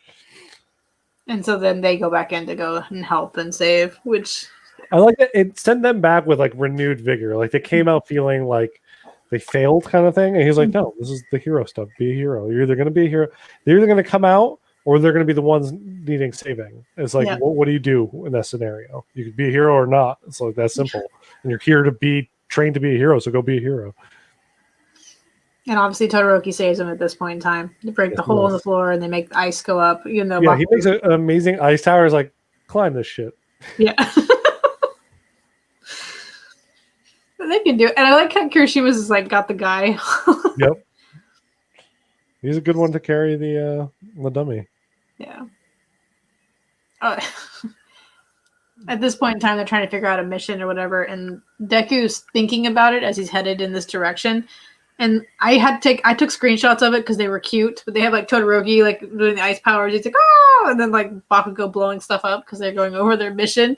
And Deku is like thought for thought predicting exactly what Bakugo's plan is to get out of the basement. Like he knew exactly what it was. So when he arrives, he was like, "Okay, I'll do this part of the plan. I know you weren't expecting me, but I could do it way better and more efficient than you. You get ready to do your thing. We have no time. Let's just jump into it."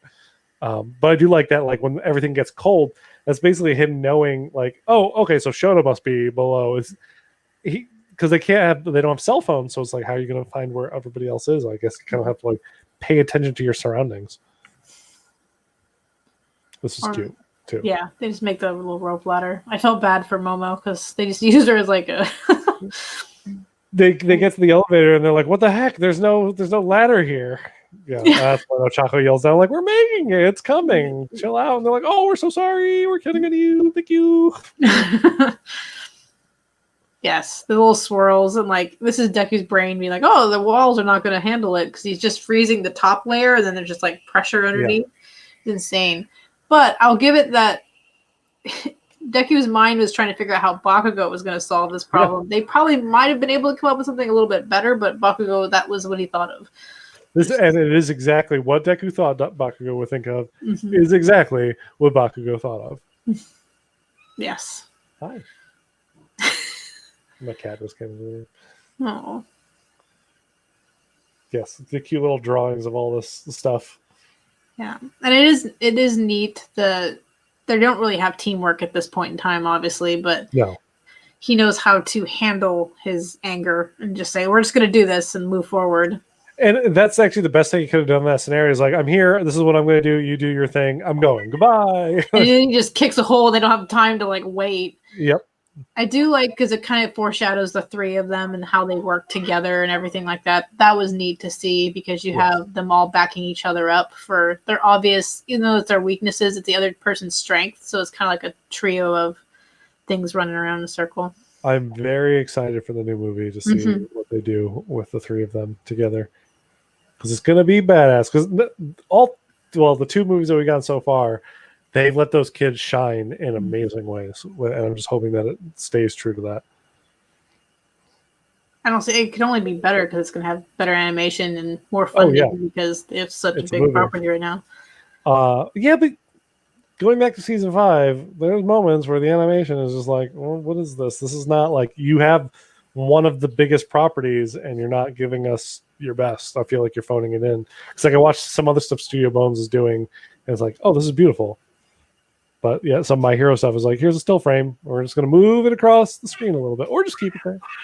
Oh. Anyway. I forgot he only had 5% at this point. I know. I had to point that out because it was like, that's like nothing. I was like, that's not full cowling. You're like being a shrimp. That's like you just did the takoyaki thing in the microwave yesterday. Yeah. Yeah, obviously, because he just like flying everywhere. I like how many times Todoroki had to catch him. He caught him twice while they were going up. Does the wristbands new? Yeah, that's part of his second costume. Okay. I was like, I didn't know what they do, but they must be like, I don't know. I think they're more pouches. I can't remember. I feel like he's just covered in first aid that he never uses. Yeah, because that's what I was like. They can't be like. I was thinking like hand warmers or something No, for I him. mean, they might have something to do with temperature control. I can't remember, but yeah, Very odd. it is odd. Oh, he fell down and Froppy caught him. That was scary. Luckily, Froppy's tongue is strong enough to carry another human being while she's just attached to a wall. Mm-hmm. She's basically Spider-Man, where instead of webbing, she uses her tongue. Which is kind of gross. Very, very. But you know what? If I was going to fall to my death, and the only person around that can save me is wrapping their tongue around me, I'm fine with it. By all means, it's gross, but I'll take it. And then poor Ida wakes up after everything is over. Can I tell you what my favorite thing about this scene, though, was? Is the bed that Momo made had slits in it for his stupid engines on his costume. If you saw the top-down view, it had little cutouts that the engine were in when he was like laying back, so his engine bits could stick out through the bottom of that little bed. That's so cute. It's so dumb, but very cute. Oh my goodness. She thinks of everything. She does. She's smart. I mean, Yeah, they could have and taken the stupid engines off. Well, they're attached to him. I mean, they're attached to his suit. Like, clearly, he take the Aren't suit they in his off. legs? No, those are attached to his midsection. Those are just.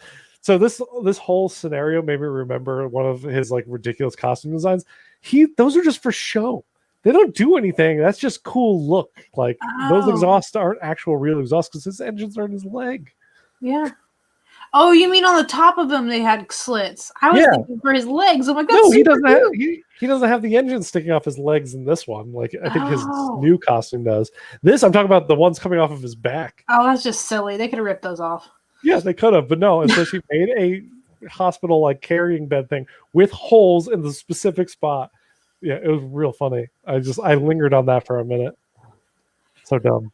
It's one of those things. And now they're all happy again. They all got out. Yeah, everybody got out. And then they got stuck at the second to top level. I think they're like third. Yeah. Because they have to walk a ways to get back up there. They walk away, but one of them gets badly injured. Ish. I mean, ish. I thought he got trapped under that rock, but yeah. I was expecting Deku to have to like lift that rock, but he doesn't.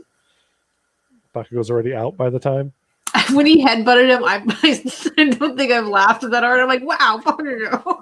He's an ass. Bakugo is an ass. You like an ass. But I can only imagine, like, you're coming to, your legs smashed, and then this kid's just yelling, gotcha! Like, yeah, but someone's worried about you to make sure you're okay, you know? I don't know. Maybe don't headbutt him in the nose. I like how like he's like trying to compliment him for getting the lights on because everybody was going to get to safety. He was like, no, it's not for anybody else. It's just because I wanted to find the damn citizen. Yeah.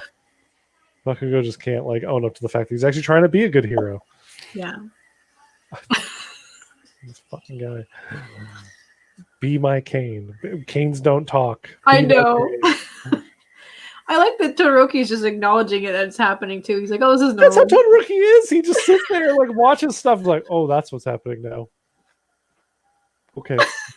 This is normal. This is okay. Yeah, exactly. Like he's just getting his ass handed to him. Part of the reason why I like Shoto because he's just like, I see. He just stands there and always like, yes, that's right. Mm-hmm. I really liked Aizawa's like this look that you captured right here. Yeah. When they come out, he's very proud. And he's like, I built as many walls as I possibly could, and you guys made it out just fine. Mm-hmm. This is like the champion of putting it lightly. Yeah. Please. He expresses one feeling really well. Yeah, exactly. His anger management issues is what he has. Oh. Do you know how excited I was? I'm gonna tell you this. Like, usually you have like the second person that's supposed to be like their best friend but rival doesn't have this extreme of a character flaw. And so when MHA came out, I was very much enjoying that fact to the point where I ended up liking the character so much because he's supposed to be like really good at his job and like all this stuff, but they gave him this personality that's just like not likable. There's always a character though that's like the Raphael from Ninja Turtles, like the one that's like the hard. Yeah, but they usually like have something endearing enough for his personality is just it's very rough sometimes. It is. It's extremely rough. But they do have endearing stuff about him, and he has those like quiet moments. Like there'll be moments where he'll think back to that one-on-one battle he had with Deku, and Deku like telling him all the stuff that he told him, and like, yeah, there's some moments that are really impactful. I really like it. He's a good character. He is a good. I like to give him shit because he's an ass, but he is a good character. Yeah, and he only gets better as it goes on. Yeah, but that's the end of our OVA right there. Yeah, and that's kind of like when we were talking about this. It was very much like kind of like a. Yeah, he was supposed to be nice, apparently. Yeah, I remember reading that as well. It was kind of like really just touching on all the kids' powers, who they were. It seemed like a beginning of the season kind of like catch-up episode. It was one of those done in a different way. So, I have a question for you. Yes. After these rewatches that we just did for the last year, is there a character that you like now that you didn't before? That is a very good question. So the thing that makes that hard to answer, because while we've been doing this rewatch, I've been reading MHA every weekend. There's been the new season that comes out. There's been a new movie, like like all this stuff. Though the movie did the movie come out after we started the rewatch? No, because that came out before quarantine. We started. Yeah. Yeah. That was the last movie I saw in the theater before quarantine. I have more of like care and respect for like Denki, like Kaminari, out of this, and like, like I like talking about some of these characters that are some of your favorites, like Fat Gum and whatnot, and like I like Fat Gum more, and I like have rewatching Rock Lock through it all. I'm like, oh, I really like Rock Lock season 4 too. But of the kids, I mean, the thing with the kids is like I always liked all of them. There was none that I disliked. Like even I know a lot of people hate Maneda. Okay, I hate Monoma. I mean, we're gonna be honest. I hate Monoma. Like I don't need to see Monoma ever. But I even like Maneda for the character that he is. Just because like he says the terrible things, but it's like I like watching everybody else's reaction to it, especially like Sue when she like buries him like instantly, like and you don't have any rope. Was one of my favorite moments. So it's kind of tough because like I liked everybody, but it's kind of like building my appreciation for everyone again. I don't know. How about you? Was there like a character that you like came out with like more? Yeah, and this is gonna sound really strange, but like watching it and actually like listening and talking to people and stuff like that, Kirishima never really like hit me like as like a person that was like solidly in like the lineup of like if I want a figure of him or anything like that. Like really? He just kind of like I always liked like obviously Bakugo, Deku, like some of the main ones, Froppy, Ochako, like that kind of thing. But like rewatching it now and just kind of like talking about it more, I guess, and like understanding and actually paying attention, I guess is the point. It's like kind of let me him and I think Sun Eater too. Basically, like I missed over that character because you're so busy looking at Deku or looking at Mirio the first few times. Yeah, and I feel like for Sun Eater specifically, he was one that we got like 2 episodes of him here or there. But there were like little stuff sprinkled in. And if you're watching the first time through, like trying to pay attention to your favorite characters, like the characters that you've known the whole time, you're like, oh, who's this new guy? New guy. Don't really have but after you kind of get to know his story and kind of go back and relive it again, you care a little bit more. Like every time I rewatch Mirio, I fall deeper in love with Mirio as a character. I think he's like a great character. But I was shocked to hear that Kirishima wasn't one of your favorites based purely on the fact that he's always had Bakugo's back the whole time, and like they are like the besties. So I would have assumed, like being a big Bakugo stan as you are, you would have liked Kirishima for his connection to Bakugo. And I think also because I didn't read the manga, I watched all the seasons and I started the manga after season 4. Oh, so you gotta think that, and so being able to reread it and rewatch it, it's been like super nice. So you get a better feel for it. Mariana, if you're still in the chat, I would like to know if like this season or reliving these seasons have done the same for you. But that was a really good question, actually. I didn't even think of that. Like, yeah, because I mean, I'll tell you one of the biggest things, and tell me if you felt like anything similar through any of the seasons. But like, I got a deeper appreciation for season 4 as a whole because this is my first time rewatching season 4. Like, I rewatched Together 3 before because like. There wasn't much else to take in. I wasn't reading week to week on the manga either, so I was like, okay, I gotta wait for the new trade to come out. while I do that, let me rewatch the old stuff. So rewatching season 4, Soji. Really? I'm interested in why. I would like to know why. Yeah, so like season 4 was like stands up there with season 2 prior to season 4. Season 2 was my standout because you get the arc with like them in the tournament, then you get the Stain arc. There's really cool stuff that kind of happens, big gains for a lot of the kids.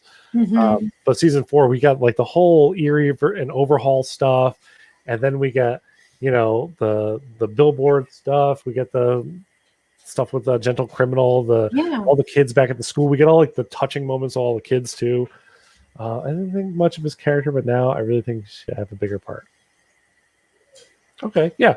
I think a lot of the kids should, like, really. Yeah. They have really strong characters. But I don't think we'll get them, unfortunately. Who knows? Who knows? Yeah. I want to know more about the kids. Yeah. I was going to say they could do OVAs of just... It could be Denki and Mineta hanging out and something happening. Like, it'd be cool just to see something random. Like, I would like to see those moments, like the outside of stuff moments, but I would also I would take an OVA of a work study of one of the other kids. Like if they did the Kirishima stuff with Fat Gum and Sun Eater, like if that was like not, I don't want them to take it out of the series, but if that wasn't in the series and that was like a separate OVA, that's like a perfect OVA kind of thing. Like, great, let's watch this character kind of coming into his own because we don't get these characters. Yeah. The Tokoyami Hawks work study would be interesting because there's not much even in print about it, so it would be cool to have its own part. Yeah. And I think a lot of the characters, like, they tend to do a good job of what Mariana's touching on here. Mm-hmm. Like, giving everybody a little something important to do. And, yeah. Do you have anything like over the course of watching that you, outside of characters, but like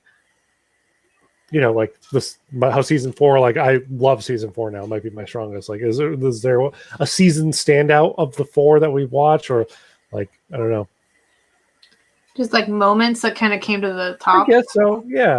Yeah, I think really realistically, having watched it and then rewatching it again, especially being able to talk about it too with other people, you're not just thinking about it while you're sitting there trying to, and other people's perspectives and favorites. I think my appreciation for the older heroes is better, like Endeavor's place, All Might's place, because they kind of treated kind of like background almost too, until you can actually look at the whole picture. Because in 23 minutes, that's a lot of stuff happening where you're not used to seeing it. If you've not read the manga, it's kind of a lot of information to be blown at you. So it is a lot. And when they don't touch on, because like their primary focus is the kids, as you said, so we're spending a lot of time with that. And I think of a lot of shows, a lot of animes, I do have a lot of time being like, okay, this is great, but bring us back to the main characters. Bring us back to like why I'm here. Yeah. But I don't do that with MHA. I feel like I'm always down for like whatever they want to show us, kind of thing. Like if they want to do more tentacle action, like Mariana wants, I'd watch that. Sure, I think he's really cool. It'd be interesting just to see all of them. So they could have one episode that have like 10 minutes per one kid. Great. Yeah, like wouldn't it be crazy if they do like the 4th movie and it's not about Midoriya, it's about like, I don't know, not Mineta either, I don't know, Sugar Rush or something like that.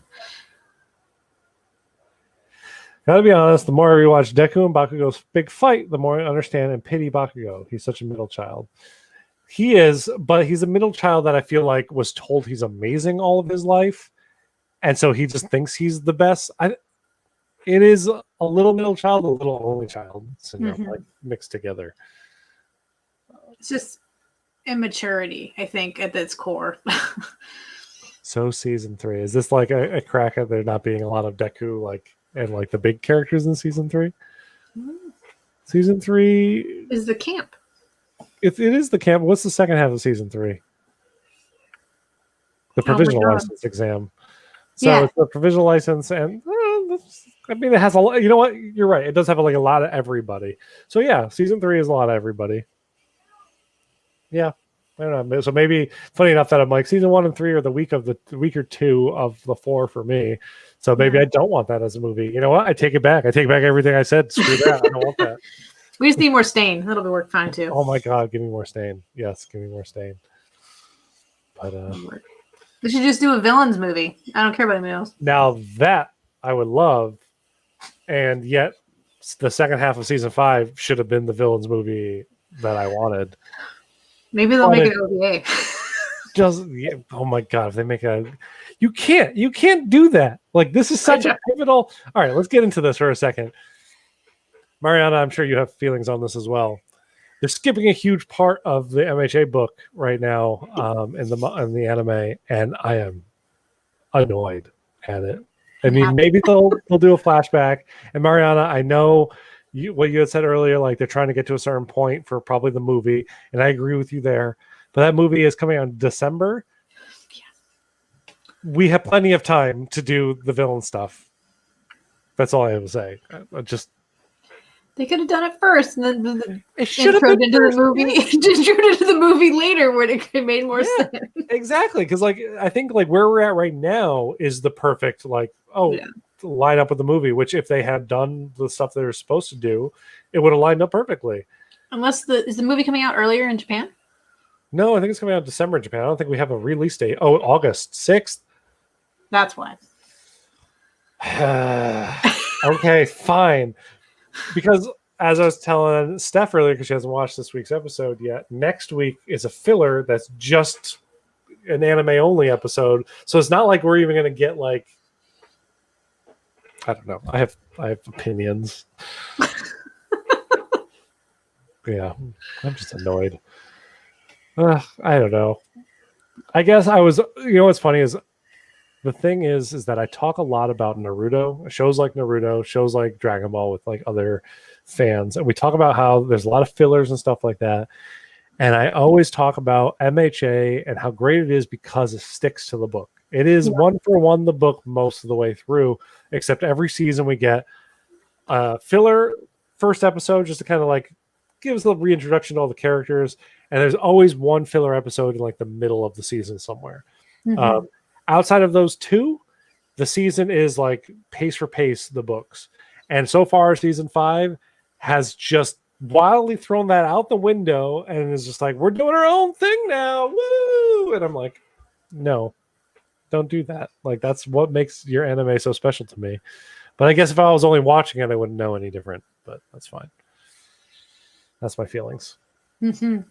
Now you can understand Mariana's strife for her existence for some of the shows. Oh yeah, and I get it with Promise. Thank you. That's exactly where I was going to go. I'd only watched the anime for Promise Neverland, and it seemed like season 1 was for the book, right? Scene for scene for the book. When they jumped in season 2, it apparently skipped a whole bunch, and then we're just going to end it here. Yep. But there's so many chapters in that book. It's I think it's still going, I believe. So that's even worse. You know how much worse that is? That's so bad. That's terrible. Yeah. It makes me, because if we talk about any kind of property where they make movies out of it or things like that, or when they do anime live action movies and stuff like that, and they're oh, okay, we're going to just sum up these 200 chapters in this 1 hour movie. It's terrible. Apparently, Promise Neverland is over, so good. At least it's that. I like a blasphemy, pure blasphemy. I agree with you, Mariana. Yeah. I'm right there. I'm right there with you. It makes me worried with what they're going to do, especially I forget. What about Jujutsu? I mean, yes, I'm worried about Jujutsu, especially because apparently they don't have enough to even film a season 2 with where the manga is right now, right? Based on the pace they went with season 1. From what I hear that it ended in the manga, there's not that same number of volumes out for season 2. There's a lot though in these most recent volumes. It's a lot of text. Okay, so you think they'll just sum that up faster? Yeah, they could easily, and stuff, you know how it works. Fight scenes in manga is not going to translate. It could be a whole episode, especially with Jujutsu. There's so much going on. Yeah. They could make it crazy. I'm actually looking forward to the second season because of some of the fights that are in there. So I mean, I'm looking forward to it because I don't know anything that's going to happen. I'm and excited for you. excited. Yeah. I'm very excited. Yeah, but like, yeah, I don't know. I got thoughts. I'm and almost feelings. telling you not to watch that movie because it's coming out, I think, before the second season. Yeah, but it's Zero. It's Yeah, like it's the prequel. no. I almost read that. I actually read the first like chapter of that Zero, and so I just stopped reading it because I'm like, I don't like this art that much. So I stopped reading it. That's like anytime people are like, read Jujutsu Kaisen, I'm like, I just wish the art was better, and then I would read it. How did you get through Chainsaw Man then? Chainsaw Man's art is beautiful. Oh, Just the you're talking- fight scenes. Like sometimes. No, I love the people, like the characterizations, like the way how he draws not Denki. Denji. I called him Denji earlier, which is why I had to like correct myself. Denji and I love Power. Like I love the art in that book so much. Actually, like kind of crazy that you'd say that. Like I don't know. Maybe it's just me. I like the jujitsu stuff. Maybe just I like jujitsu's characters a little bit. Yeah, no, and that's why I like Jujutsu a lot. Yeah. Why would he not watch Zero? I don't know. I was assuming there was characters in it that haven't been introduced yet, so that's what I was. That's fine if they get introduced. Like I will watch it if I am here and I'm signed up for however they want to present me with the anime information for that show. I'm here for it. Just give it to me. I love everything about it. Yeah. Yeah. So I don't know. Good stuff. Yeah. Hopefully we'll get another OVA or something like that at some point for MHA. We have the movie coming after the season, so at least we have that. And at least we have that. That's true. And then season 6, and then when's Vinland out next year, or is it coming this fall? They did not give a date on that, so we got a poster and kind of like a trailer for Vinland Saga season 2. I'm very excited for that. I read the article that came out with the poster, and the article was like, "We don't even know who's going to be doing the animation." I'm like, I hope it's Mappa. Like they did. Yeah, like why wouldn't it? It looked like it was the same styling. I think they're doing Zero, so second season makes more sense. No, I think they're doing Zero, so second. Okay. Oh, so the second season makes more sense. That makes sense. So we got Vinland season 2. We got Chainsaw Man's trailer, which looked. Reading, what was that? By the Fireworks. way? Oh, okay. Reading Chainsaw Man, I felt like there's such a divergence in terms of quality of that, the way that anime looks, and how ridiculous the story is in Chainsaw Man. I'm like, those two things. The anime looks too good for the way how Chainsaw Man reads. But I'm here for it. Give it to me. It's very. I don't know how to explain it. It's like pure shonen, like in its form, like it's just like I don't know. It kind of, yeah, I guess so. It's so bizarre. I like it a lot. Season 2 of Demon Slayer got its trailer finally. Good. And that looked. I mean, I'm excited for that. I read all of that manga. Like, I'm going into that one, not reading it, so we'll have to enjoy that. That's what a beautiful series that is. Oh, did you know Rengoku's voice is Daisuke from Haiku? No, I didn't know that. That's amazing. I was watching when we watched Mugen Train finally. I was like, why does this guy sound so familiar? I was like, and I kept like going through the Haiku characters in my head, and I'm like, I don't know who it would be. And then I looked it up. I'm like, that makes sense. That does make sense because he has that big booming voice in the same way, and just like endearing and perfect. Radiant for boys, I guess. I mean, I wouldn't attribute like things to specific genders anymore, but I guess like it could be very for boys in that. He is out there wanting to touch boobs for at least a good 10 chapters of that thing. And for good reason. Poor kid. But the poor kid lived on the street and ate trash his entire life.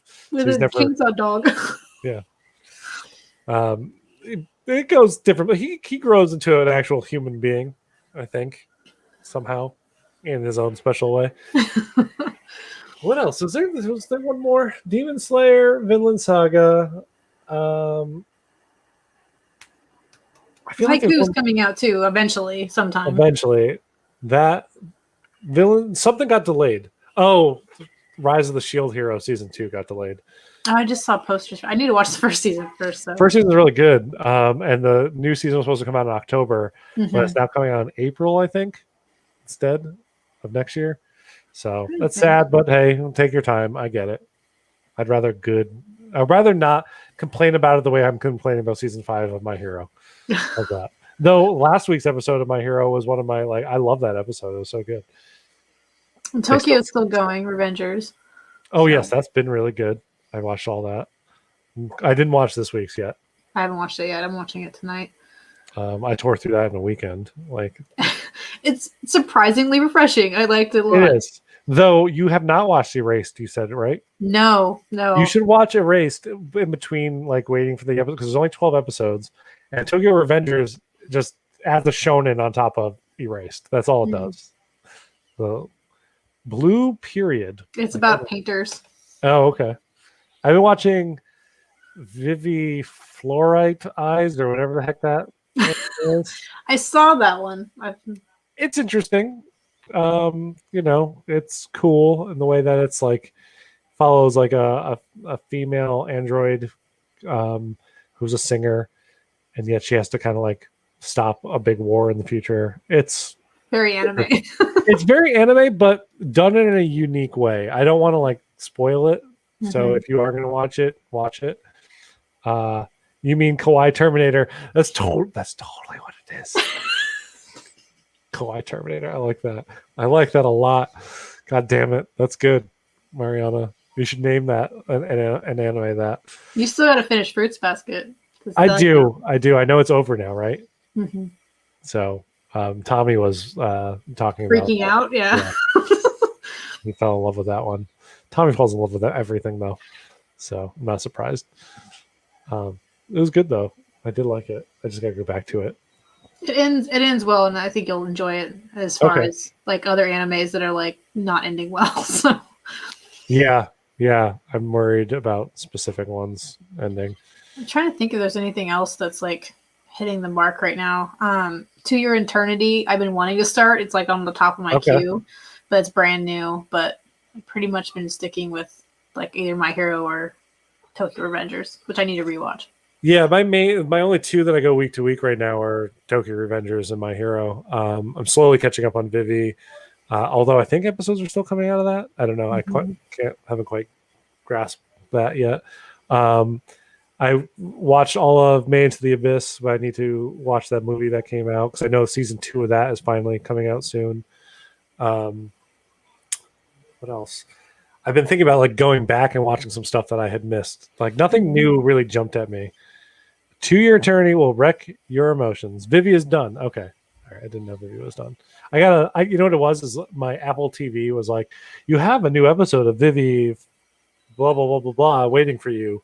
I'm okay. I didn't know it was still coming out. I thought it was done. Yeah. What's the skating one? Skate Infinity. Is that it? I was thinking about that. It's a Bones one. It's very and it's got one of the best intro songs of anime history. I'll tell you that. It's a fun watch. Okay, that's on my list. And Keep Your Hands Off the Zokin. Zokin. I've been wanting to watch that one. It's a really short one. I think it's just 12 episodes, and that's the whole thing. The animation looked really cute on that. Mm-hmm. Blood Battle or Blood Blockade Battlefront, I think is what it is. It's a triple B one. It's an older anime, but it just is making a comeback, and there's a lot of figures coming out for it now. Okay. I need to actually watch that one. It looks interesting. I actually completely just remembered I did not finish watching B the beginning. I stopped in the middle of season 2. I really like season 1 a lot, and I feel like it probably should have ended there. But it's still going, and or at least it goes to a season 2. Mm-hmm. I'm I should finish it. Season 2 is only 6 episodes too. And I stopped at episode 3. I'm I'll get back to this. I gotta just tear through it. Requiem of the Rose King comes out in the fall. Okay, I will look that one up. Yeah, I need more recommendations for new ones to start. Oh, thank you, Christian. It had ears until I decided it shouldn't have ears anymore. Yeah. Deku doesn't wear his hood, so it's fine. Exactly. But he always has this on. Gleipnir is another one I've been looking at.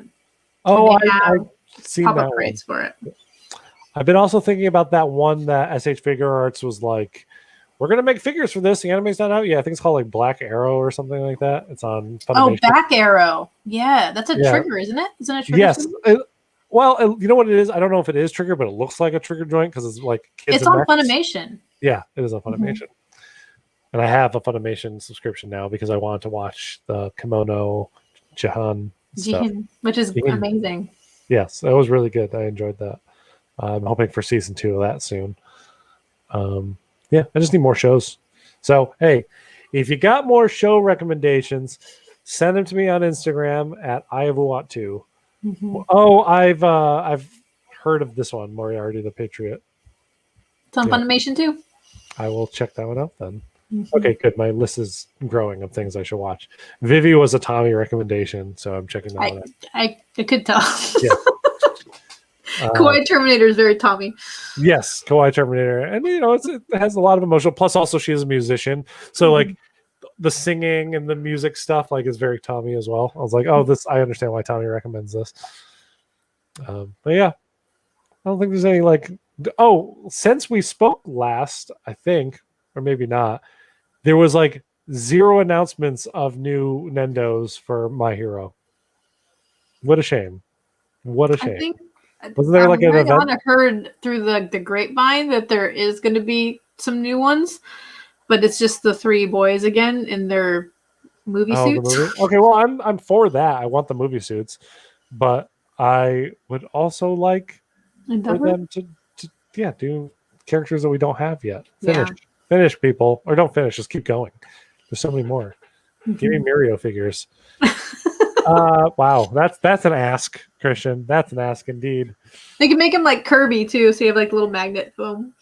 That would be cute. Wait, does Kirby have magnets? Yeah, because his little arms are magnetized, so you can just move it around. That's adorable. I didn't know that. Yeah, and his feet too, so that way you can just like move them however you want. Now I want a Kirby Nendo. Yeah, same thing with like Meta Knight. Okay, that's awesome. I didn't know they were magnetized. That's cute. So you can take them all off, and it's just the ball. That's great. That's good enough on its own, honestly. A little ball Kirby. The same thing with the BB-8 because you can move his head around. That's once you said that, my instant thought went to BB-8. I was like, that's cute. Mm-hmm. We should be seeing, hopefully soon, the Shoto and Endeavor Amazing Yamaguchi figures, which I saw in your post today. You shot your Bakugo, but your gauntlets are falling off, and I'm going to have to do that mod as well, extending that peg. Or I think drilling it. I forget what the mod was. I watched somebody, I don't remember who it was. I jumped on their live, and they were saying that there's like a mixture of some kind of pledge stuff that they use, which is like a little bit of an eyedropper, and it's a temporary fix that'll go away. Oh, okay. But you can use it to like keep it sticky for a little bit. That'd be good. So, anything helps. Yeah. You know what's funny is that you say that about that figure because my Figma did the same thing, but much worse. Like it fell apart in like 3 different places where my like Amazing Yamaguchi, it is the gauntlets, which is one of the same problems that the other figure had. Like if you're going to put those heavy ass gauntlets on a figure, you got to make sure you have a sturdy enough peg to hold it in. And the hole, I think to hold the peg is deep enough that if you had like a longer peg, it'd be fine.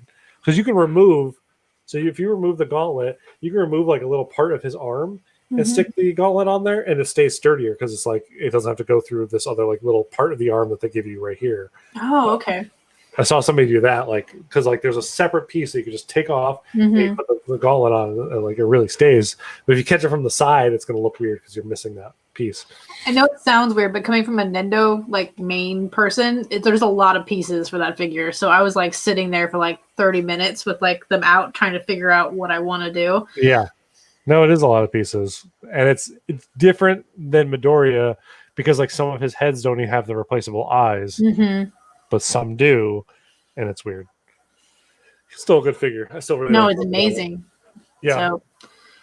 I've been borrowing. Jazer came down like last weekend, and I borrowed.